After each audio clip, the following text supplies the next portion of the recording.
welcome back. It is the Rusty Humphries Show, 640 WGST. New at 92.3 FM. Well, I'd like to fix America. You want to fix America? Let's fix America together. We have a guy that's actually written a book about it. David Duley is his name. You live right here in Atlanta, don't you, David? Yes, sir, I do. Well, Thanks. welcome to the Rusty Humphries Show, sir. How are you doing? I'm doing great. How are you doing? Good, good. So I can fix America, 52 common sense ways you can make the United States great again. That you was exclamated here, so I want to make sure people know. What gave you the idea for the book? Well, Rusty, I actually grew up in a town, Flint, Michigan. Okay. So you and your pal Michael Moore. Me and my pal Michael Moore. Did you guys hang out a lot? Did you go eat a lot of pizzas? There. No, you didn't eat a lot of pizzas? We do like the same pizza place, but we haven't run into each other. Obviously, he's been there a lot more than you. That's what I've heard. But I wrote it because I actually lived through a time in Flint, which has actually gotten worse, that the consequences are real for bad choices and bad decisions. And so I felt like I was watching a gigantic Flint happen. Okay. And so I wanted to write a book to help people fix what's All right, wrong. what did you see in Flint that you're worried about happening here today? Taking ownership of the issues. Okay. Each person trying to figure out, instead of casting blame or playing the victim card, really trying to find actionable items that they can do in their individual life to help stabilize things and make things Because better. what, in Flint people didn't take any responsibilities? Well, there was just a lot of blame game going on. Okay. There was a lot of people saying it's this person's responsibility to provide me a job. It's this person's responsibility to provide me an education, instead of actually taking ownership. Was that of the those car? ideas. It was the car company's job to give them a job? It was the car company's job to give them a job, and just because they showed up in Flint, Michigan, they were entitled to that job. Right. And unfortunately, that didn't pan out too well, as Michael Moore has eloquently documented. Although he blames everybody else except for Right. the workers that have to take no responsibility, or the unions didn't take any responsibility in that movie. And that is the part of the story that I'm here to tell. That it's actually everyone's fault. And my book is just about doing better and being better, and taking simple changes in our behavior and decision making every day to fix America. All right, what would you want the union guys to do differently? I mean, they're coming in, they're trying to do a job, they want to feed their family. I don't blame them for that. Yep. What should they have done differently? Well, take for example, early 80s in Flint, Michigan, when General Motors really acknowledged the Japanese auto threat, right? The threat to their market share. They wanted to add efficiencies to a lot of the assembly lines by introducing things called robotics. Right? Okay. But union contracts were based on output. 53 engines roll off every 8 hours. And so they went to the unions and said, hey, we want to make our system more efficient. We think we can actually produce 78 engines in the same amount of time. And they're like, no, you have to pay us time and a half after everything after 52. But you're not doing the work. We got a robot doing it for you, right? Right, but everyone keeps their job. Everyone works the same amount of time. But there wasn't the understanding of the threat that the Japanese automaker was to the American. But did the regular guy get that, or was this just the regular worker, did they understand that, or did they just follow blindly what the union guys tell them? That's a great question. I think That's why I asked they were I'm a probably professional. This is what I do. Sorry. You're doing great. You're doing great. They probably drank the Kool-Aid a lot. They probably didn't do the work to find the truth in the message of what was really going on. All right, the book is called I Can Fix America, 52 Common Sense Ways That You Can Make the United States Great Again. Okay, now this isn't just about cars in Flint, Michigan. No. This is for everybody. What are the basic things, the basic common sense things that we can do? Let's take some that apply to Atlanta directly. Atlanta in the past 12 months has had one of the worst housing markets in the nation. Okay. I live in a neighborhood that has tons of foreclosures. Okay.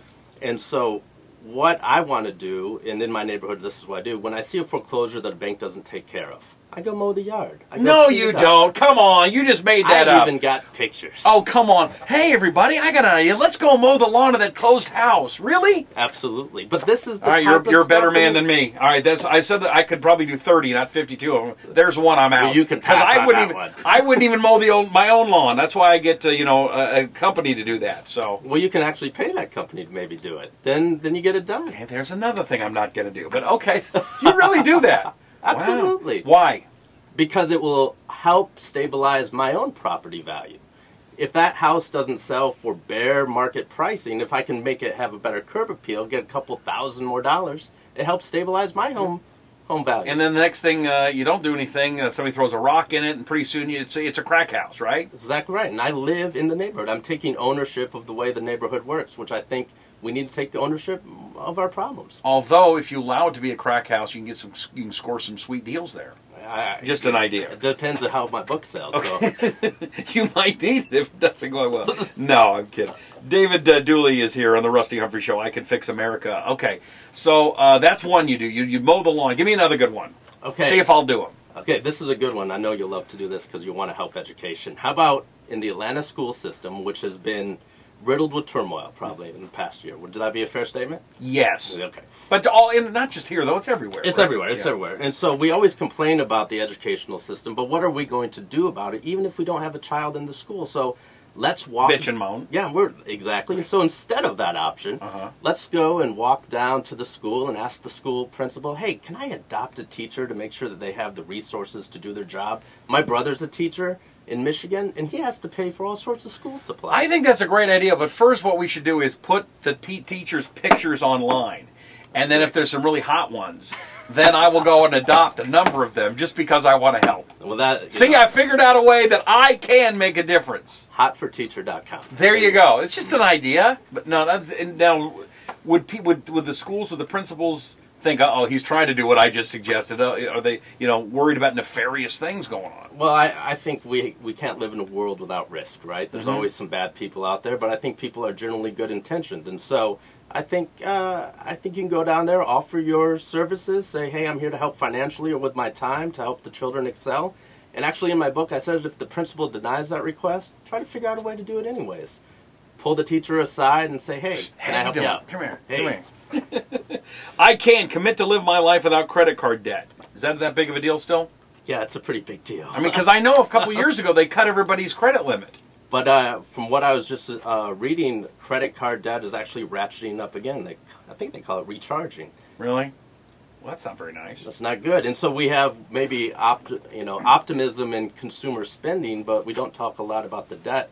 That people are spending, they still don't have the money for it. Right. All right. Exactly. I can encourage lawmakers to obey the rule of law and to address immigration reform in order to speed up the process of getting productive citizens into the workforce and contributing to the tax base.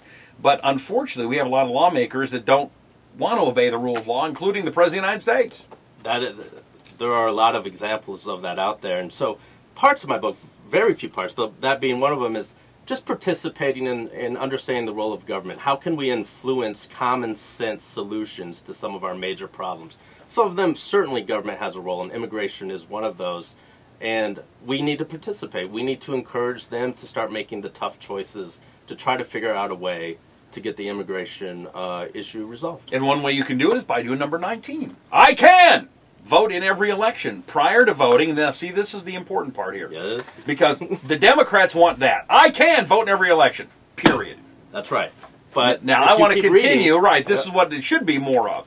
Prior to voting, I can commit to being educated about the candidates and issues to ensure that I'm judging them based on the content of their character and their intentions. See, I like that.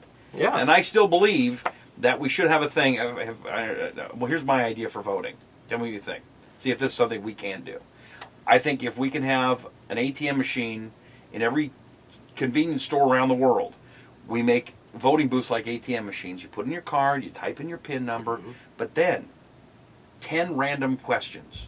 And if you get 5 wrong, it pops up and says, sorry, too stupid to vote, and you're out. You got at least, I'm not talking tough ones, I'm talking, who's the mayor? How many states? Who's the governor? How many states? Thank you very much. It's stuff that if you're too stupid, you don't belong, wasted my, canceling out my vote. We should be doing stuff like that, but you're right. We need to have people that are going to pay attention, not just vote a way that someone tells them to. That's exactly right. All right. Exactly right. You have a website for this thing? Actually, it's icanfixamerica.com. Can you believe in the history of politics and internet? No politician ever bought that website. Interesting. I like that. Well, the book looks great. This is not something that's difficult to read and great for kids, I'm guessing, too, right? Absolutely. It's actually a made good family for everyone. book. It's simple, bite-sized, actionable items. In a year that's going to be a lot of division, a lot of controversy, a lot of blame game and who's right and wrong, this actually provides real-life solutions that we can take action on every day right now. So you can get it on Amazon.com or go to my website, iCanFixAmerica.com. I'm going to tell you, my 11-year-old just called me about 2 hours ago and said, Daddy, I want to learn more about politics and write a paper.